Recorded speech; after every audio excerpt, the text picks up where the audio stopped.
En marge de la réunion des présidents des parlements africains atlantiques tenue le jeudi 6 février à Rabat, le président de l'Assemblée nationale, le professeur Vital Kamerhe, accompagné du rapporteur Jacques Joly et de quelques députés nationaux, a échangé avec Rachid Talbi El Alami, président de la Chambre des représentants du Royaume du Maroc. Il était question pour ce dernier de lui témoigner tous les soutiens du Royaume du Maroc en ces moments difficiles que traverse la République démocratique du Congo suite à la violation de son intégrité territoriale par le Rwanda. Une situation qui a fait des millions de morts depuis 3 décennies dans l'indifférence totale de la communauté internationale et des pays frères d'Afrique. Je profite d'abord de l'occasion de remercier M. le Président pour l'effort qu'il a fait pour venir participer avec nous, qui nous a aidé beaucoup à réussir aujourd'hui à formuler cette déclaration de Rabat.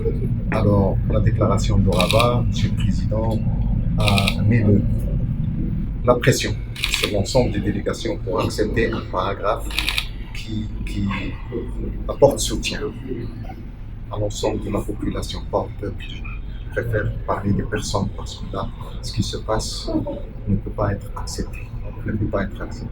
Nous allons faire de notre mieux pour pouvoir, comme nous l'avons déjà fait, soutenir la RDC, soutenir l'ensemble du pays. Nous sommes contre les guerres.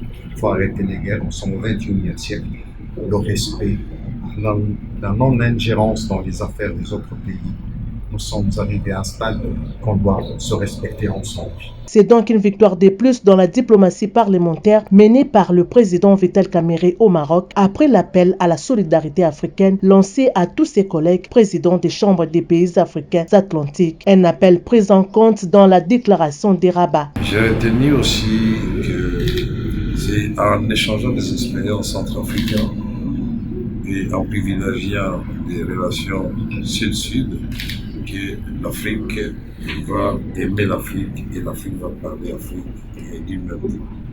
Mais aussi, dans ce genre de forum, je remercie mon ami de m'avoir donné l'occasion de faire entendre la voix, les cris de détresse des Congolaises et Congolais qui meurent depuis 30 ans et qui continuent à mourir au moment où nous parlons.